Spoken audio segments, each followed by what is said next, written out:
So said a little bit differently, one-dimensional change of variables is U substitution. We're like taking a rubber band and we're stretching it, but maybe not linearly. So this would be like the first sine of 4x example. I'm not strong enough to stretch this to 4 times the length, but let's say I could. That would be the sine 4x example. If we're not in the sine 4x example, like let's say I have a hand here, so I would need 3 hands, but like maybe over here I'm pulling just a little bit and over here I'm pulling a lot more. That would be stretching out the band non-linearly. And actually math has hands at every point on the band.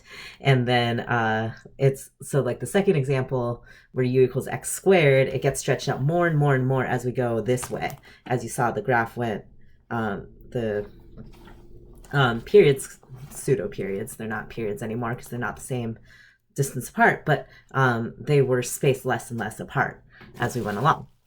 All right, so I'm actually going to ruin a trash bag for this. When we go into 2 dimensions, we now have the plane, and we're going to stretch out the plane. So imagine there's a rectangular grid on the plane, and now I stretch out the plane, and maybe I stretch it a little bit here, but maybe it doesn't get stretched out here, and then maybe I'm stretching it out a lot down here, and then I can stretch it vertically or diagonally or really any direction.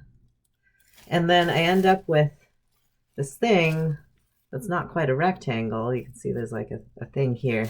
I end up with a weird shaped thing, and instead of integrating over the rectangle that's dx dy, my area, I need to find the area of whatever weird shaped thing I end up with when I'm done stretching. And stretching in math can also mean compressing.